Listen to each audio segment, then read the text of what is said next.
Vamos continuar então com a nossa segunda aula desse curso sobre o marco regulatório das organizações da sociedade civil, que tratado na Lei 13.019, que vai estabelecer aí o regime das parcerias entre as organizações e a administração pública nas três esferas. A administração pública direta e indireta. Nada impede que as autarquias, né, e sociedades de economia mista dos entes federados celebrem parcerias com as organizações, desde que amparadas e utilizadas nos limites desta lei que a gente está estudando aqui. Em linhas gerais, as parcerias elas vão compreender algumas fases. Então, vai haver um chamamento público, vai haver uma seleção da proposta, vai haver a fase do credenciamento e da habilitação da organização da sociedade civil, vai haver a fase da execução da parceria propriamente dita, vai haver a fase do monitoramento dessa execução dessa parceria e vai haver a fase da prestação de contas. Hoje nós vamos tratar aqui do primeiro momento, da primeira dessas fases, que é o start que a administração pública tem que dar quando quiser, quando pretender celebrar uma parceria. Estamos falando do chamamento público. Chamamento público é uma sequência de atos, ele vai se dar através de um edital que vai ser publicado, ele precisa ser amplamente divulgado e através desse edital a administração pública vai dar ciência da publicidade que ela pretende organizar aquela parceria. O legislador deu um conceito bem importante do chamamento público, está lá no artigo 2º. Vamos para o slide fazer a leitura? O artigo 2º, inciso 12, dá o conceito do chamamento público. Ele é um procedimento destinado a selecionar a organização da sociedade civil para afirmar parceria por termos de colaboração ou de fomento, no qual se garanta observância dos princípios da isonomia, da legalidade, da impessoalidade, da moralidade, da igualdade, da publicidade, da probidade administrativa, da vinculação ao instrumento convocatório, do julgamento objetivo e dos que lhes são correlatos. Tudo que a administração pública faz, ela se sujeita a alguns princípios, né? Vários desses princípios aqui que a gente acabou de ler no slide, eles estão expressamente previstos na Constituição Federal. Tudo que a administração pública vai fazer, ela tem que, primeiro, estar amparada em lei, ela tem que fundamentar aquilo que ela faz, ela tem que dar ampla publicidade, ela tem que dar transparência, ela não pode abrir um chamamento público já visando contratar a organização X ou a organização Y, ela não pode abrir um chamamento público direcionando para qual entidade que ela vai, para qual organização, com qual organização ela vai celebrar uma parceria. Ela tem que dar, então, ampla publicidade, tem que ser muito impessoal com o trato do dinheiro público, né, que vai ser empregado aí no uso da parceria para formalizar o termo de fomento ou o termo de colaboração. Aqui nesse inciso, o legislador não falou do acordo de cooperação. Então, num primeiro momento, podemos entender que, para formalizar o acordo de cooperação, ele pode até dispensar o chamamento público. É essa leitura aqui que eu faço num primeiro momento. Lembrando que o acordo de cooperação, ele não implica em transferência de recurso financeiro. O edital de chamamento público, o edital é um instrumento, né, que vai formalizar aí o chamamento público. Ele tem que ter critérios muito objetivos, ele tem que ter clareza na sua redação. Lá no artigo 26, vamos fazer a leitura? O legislador disse que o edital deverá ser amplamente divulgado em página do sítio oficial da administração pública na internet, com antecedência mínima de 30 dias. 30 dias é um prazo bem providencial, né? Se a administração pública lança um edital hoje para receber as propostas daqui a 2 dias, não garantiu a publicidade necessária, né? Não deu nem tempo das organizações tomarem conhecimento e não garantiu a ampla participação das organizações, porque nem todas as vezes em 2 dias, nesse tão curto período de tempo, conseguiria aí juntar todo o seu material, todas as suas credenciais, as suas certidões, para apresentar e poder elaborar essa proposta e o plano de trabalho para poder celebrar uma parceria. Então, o legislador disse aqui que o prazo mínimo pode ser maior, até recomenda-se o maior, que o prazo mínimo tem que ser respeitado de 30 dias. E obriga, então, aí a administração a publicar na página da internet. O decreto federal, ele foi um pouquinho mais além e ele previu lá outros meios ainda, até presenciais, para aqueles casos de parcerias com comunidades de indígenas, né, os quilombolas, que o acesso à internet é um pouco mais dificultoso. Ele prevê lá outras formas de se dar publicidade e transparência aí do edital do chamamento público. O edital de chamamento público, ele é um documento muito formal. Ele tem que seguir alguns requisitos. A lei disse o que não pode faltar no edital de chamamento público, ficando a critério da administração. Se quiser esmiuçar cada vez mais, não tem problema algum. Mas tem alguns requisitos no artigo 24 que não podem faltar no edital, sob pena de nulidade. Vamos fazer a leitura do artigo 24. Lá no parágrafo 1º do artigo 24, o legislador disse que o edital do chamamento público especificará, no mínimo, a programação orçamentária que autoriza e viabiliza a celebração da parceria. Essa é uma grande novidade, isso aqui foi uma conquista mesmo para as organizações, que elas querem ter segurança de que aquela parceria que ela se propõe a fazer vai ter recurso próprio para que seja paga, né? Para que seja repassado para a organização e remunere a execução do objeto da parceria. Então, passou a ser requisito do edital que conste lá expressamente a dotação orçamentária, ou seja, aquele recurso destinado para cobrir os custos e o repasse daquela execução daquela parceria. Outro requisito, apontado no artigo 24, parágrafo único, é o objeto da parceria. O objeto da parceria é o que há de mais importante para se constar no edital. O que a administração precisa? Né? O que ela precisa que seja desenvolvido naquela parceria? Ela precisa de atendimento psicológico para os vulneráveis? Ela precisa de atendimento técnico especializado, equipe multiprofissional, avaliar? Ela precisa de que preste atendimento às famílias? O que exatamente a administração pública precisa? Esse é o objeto da parceria e ele não pode, né? Não pode aí lançar um edital em aberto sem dizer o que ela quer. Então, o objeto é também um dos requisitos indispensáveis para constar no edital. No próximo inciso, ele diz que o edital tem que constar as datas, os prazos, as condições, o local e a forma de apresentação das propostas. Claro, é para a organização, se ela vai participar de um edital, de um procedimento de chamamento público, ela tem que estar sabendo das datas, dos prazos que ela dispõe para apresentar seus documentos e também para executar o objeto da parceria, né? E o local e a forma da apresentação das propostas. No dia e data designados no edital, a organização da sociedade civil se dirige munida dos documentos no local e vai apresentar a sua proposta. No chamamento público, houve uma inversão de fase. Primeiro, as organizações vão apresentar a sua proposta, depois a proposta é selecionada, né, pelos critérios que a gente vai verificar na sequência, que ela vai ser chamada a apresentar, a demonstrar os requisitos estatutários e documentais, se ela cumpre ou não. No inciso, continuando no slide, no inciso 5, outro requisito do edital é que ele deverá constar as datas e os critérios de seleção de julgamento das propostas, inclusive no que se refere à metodologia de pontuação e ao peso atribuído a cada um dos critérios estabelecidos, se for o caso. A administração pública tem que dar com maior clareza possível os critérios que ela vai selecionar a proposta, né? Exemplo, organizações premiadas internacionalmente vão ter um ponto a mais no quesito experiência prévia, algo mais ou menos assim, mas tem que estar constando expressamente no edital, com clareza.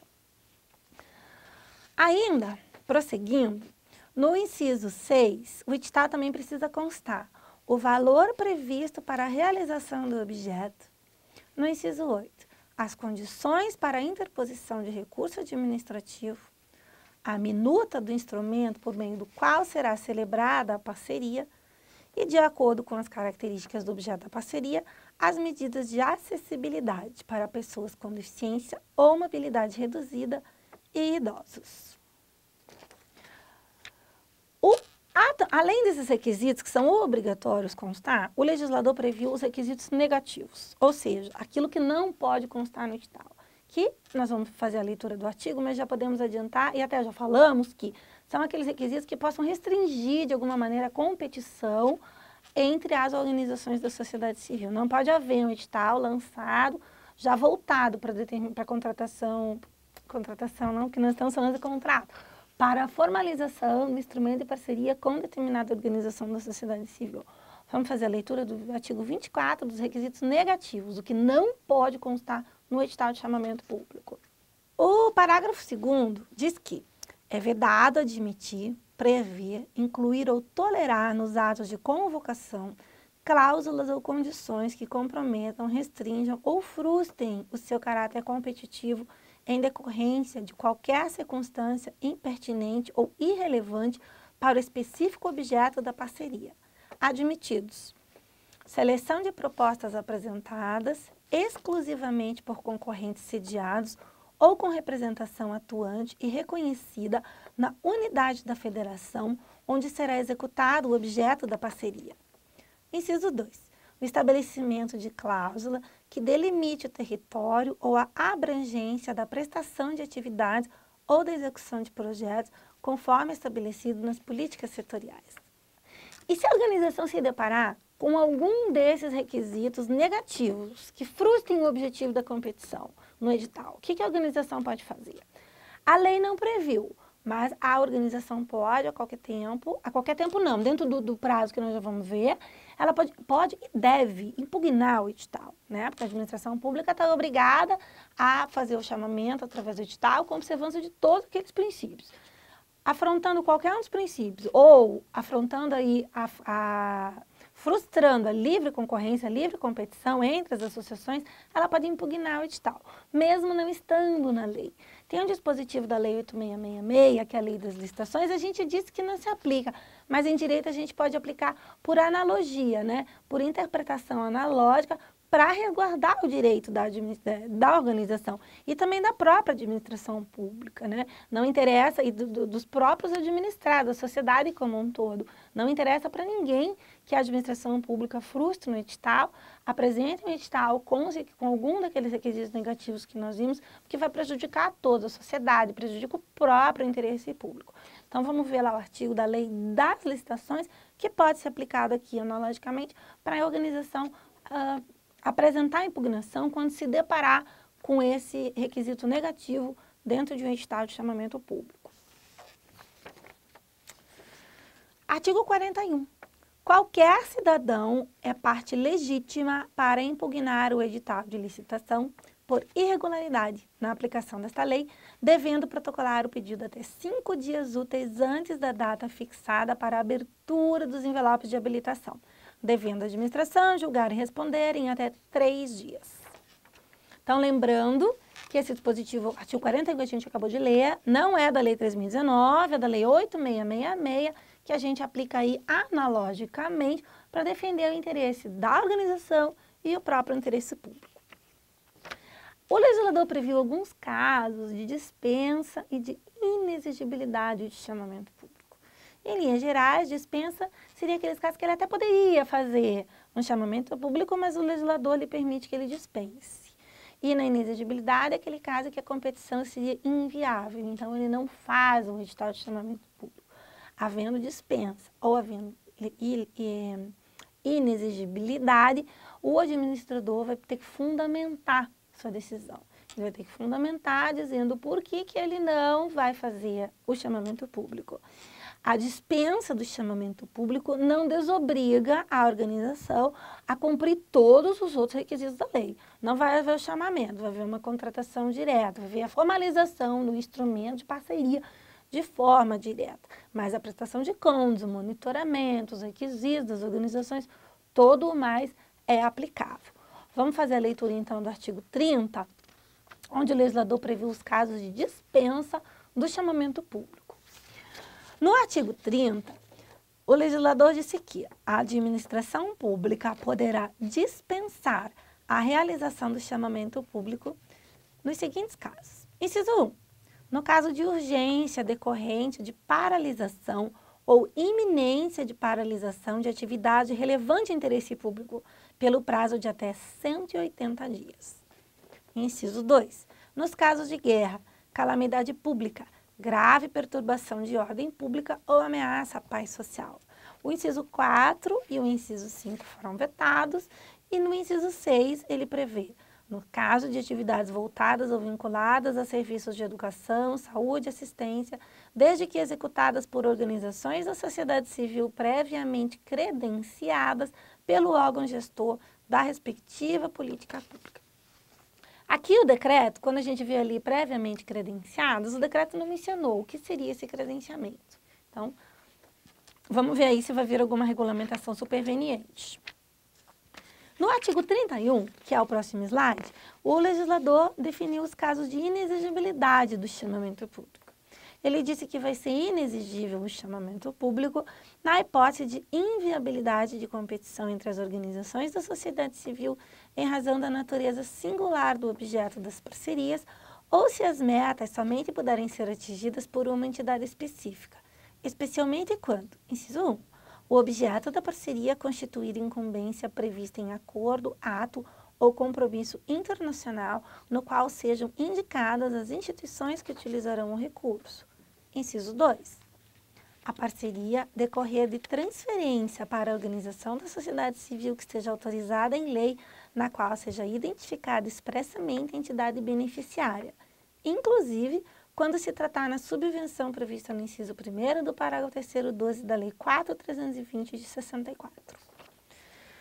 No parágrafo 1º, ele diz que, sob pena de nulidade do ato de formalização da parceria prevista nesta lei, o extrato da justificativa prevista no caput deverá ser publicado na mesma data em que for efetivado no sítio oficial da administração pública na internet e, eventualmente, a critério do administrador público, também no meio oficial de publicidade da administração pública. A dispensa, que já falamos, que a dispensa, a inexigibilidade vai ser um ato fundamentado. Aliás, todo e qualquer ato da administração pública tem que ser fundamentado, né? O administrador, o gestor aqui no caso, vai ter que dizer o porquê que ele está dispensando ou o porquê que ele não está exigindo o chamamento público. E essa justificativa, ela pode ser impugnada. Essa impugnação, diferente da impugnação do edital, que não estava previsto na Lei 3.019, essa impugnação específica para a justificativa dada pelo gestor, ela está prevista na lei e ela tem um prazo de 5 dias a contar da publicação do ato. Então, o gestor publicou o ato que dispensou ou declarou inexigível um chamamento público, a organização e qualquer pessoa da sociedade tem o prazo de 5 dias para impugnar essa justificativa. Lá no artigo 33, já falamos, mas é bom que a gente leia o artigo, que a dispensa e inexigibilidade não dispensam a organização do cumprimento de todos os outros dispositivos da Lei 13.019. Vamos fazer a leitura? Artigo 33, parágrafo 4º. A dispensa e a inexigibilidade de chamamento público, bem como o disposto no artigo 29, não afastam a aplicação dos demais dispositivos desta lei.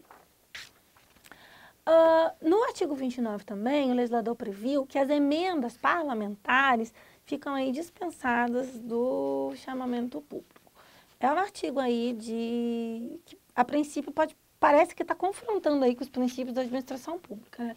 Mas foi aprovado dessa maneira, então as emendas parlamentares, elas não precisam ser submetidas ao chamamento público, significa dizer que pode haver aí um instrumento, né, diretamente, sem a participação seletiva, sem abrir a oportunidade para que todas as organizações participem em igualdade de condições para receber esse recurso da emenda parlamentar. Vamos fazer a leitura então do artigo 29. Os termos de colaboração ou de fomento que envolvam recursos decorrentes de emendas parlamentares às leis orçamentárias anuais e os acordos de cooperação serão celebrados sem chamamento público, exceto em relação aos acordos de cooperação, quando o objeto envolver a celebração de comodato, da ação de bens ou outra forma de compartilhamento de recurso patrimonial, hipótese em que o respectivo chamamento público observará o disposto nesta lei. Então, abriu-se um chamamento público, publicou-se o edital, ficou no mínimo 30 dias divulgado no sítio da internet, no Diário Oficial, ou outras formas que a administração pública pretenda ter dado para dar ampla publicidade, e as organizações, então, vão apresentar as suas propostas, né, que é o seu plano de trabalho. Essas propostas vão ser analisadas por uma comissão. Então, Então, já falamos que no chamamento público é a inversão das fases. Primeiro se avaliam as propostas, a administração pública vai selecionar qual que é a melhor proposta. Selecionada a melhor proposta, a organização vai ser chamada a aprovar os requisitos, que nós vamos ver logo mais. Se a organização selecionada pela primeira proposta, na fase de ser obrigada a mostrar os requisitos e não conseguir comprovar, né, não cumprir com os requisitos, o que vai acontecer?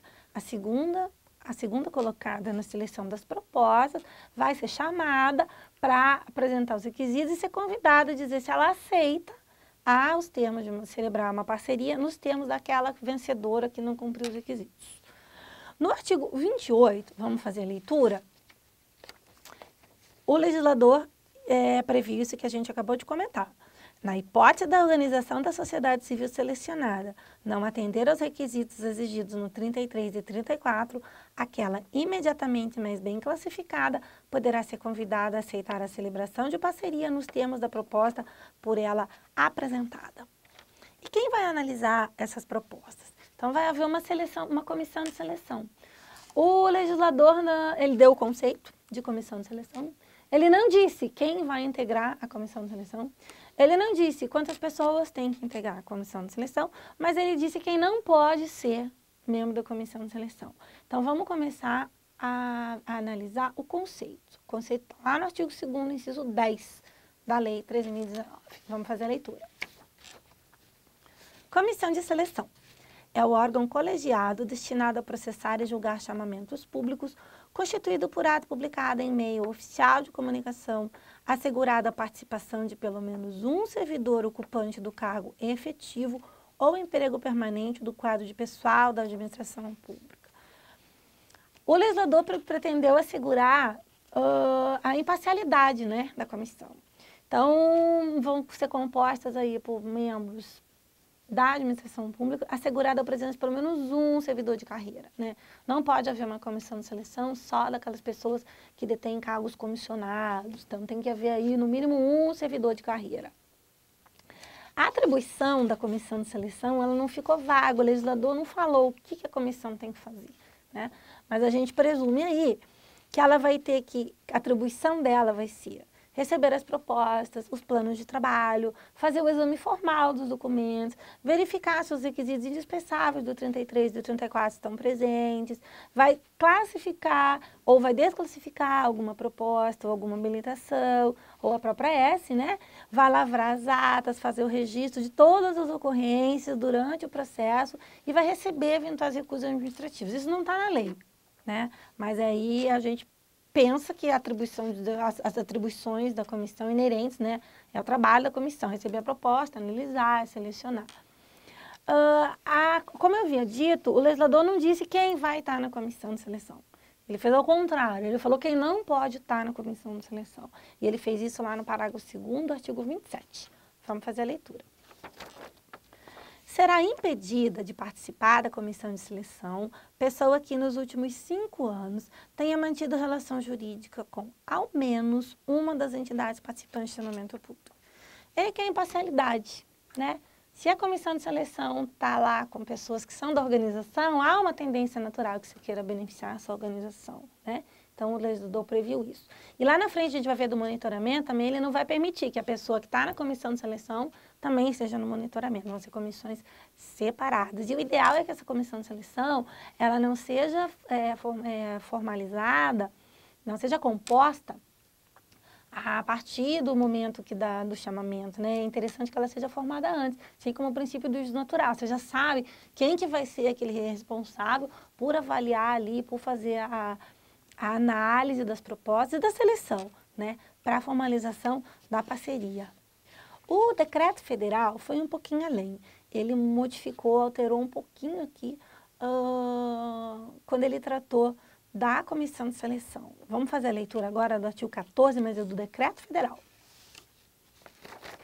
Artigo 14. O membro da comissão de seleção deverá se declarar impedido de participar do processo de seleção quando verificar que ele participou nos últimos 5 anos como associado, cooperado, dirigente, conselheiro ou empregado de qualquer organização da sociedade civil participante do chamamento público, ou sua atuação no processo de seleção se configurar conflito de interesse. Então, na lei, a gente tem o impedimento de uma relação jurídica, né, do membro da comissão de seleção com ao menos uma das organizações da sociedade civil. E no decreto ele foi um pouquinho mais além, ele regulamentou ali, ele trouxe clareza de dizer o que seria essa relação jurídica que impediria. O fato de um membro se declarar impedido não obsta que o procedimento segue, né? Ele não é suspensível, ele tem que seguir aí as suas fases e esse membro vai ser substituído. Também no decreto federal, os parágrafos trouxeram algumas novidades. Vamos lá ver. O artigo 14, que é o que a gente está fazendo a leitura, no parágrafo 1º vai dizer que a declaração de impedimento de membro da comissão de seleção não obsta a continuidade do processo de seleção e a celebração da parceria entre a organização da sociedade civil e o órgão ou entidade pública federal. E no parágrafo 2º, que na hipótese do parágrafo 1º, o membro impedido deverá ser imediatamente substituído, a fim de viabilizar a realização ou continuidade do processo de seleção. Então, vimos até aqui, nessa aula número 2, o chamamento público e o seu edital, né? Que é um instrumento para a administração pública vir aí a formar uma parceria com uma organização da sociedade civil. Lembrando que a parceria pode ser através de um termo de colaboração, de um termo de fomento ou de um acordo de cooperação. Vamos fazer a leitura só mais uma vez dessa distinção, que a gente já vai gravando esses conceitos que são bem importantes para a gente podendo avançar no estudo da nossa lei.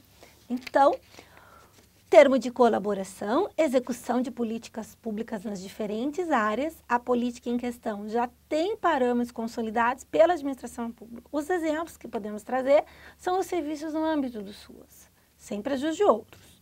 Termo de fomento, a administração apoia e reconhece a iniciativa das próprias organizações. Por exemplo, apoio a projetos de enfrentamento à violência, etc.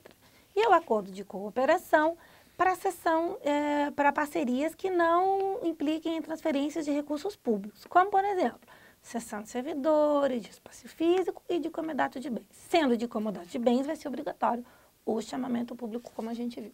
Então é isso, na próxima aula a gente dá sequência aí nas etapas da formalização da parceria. Até lá!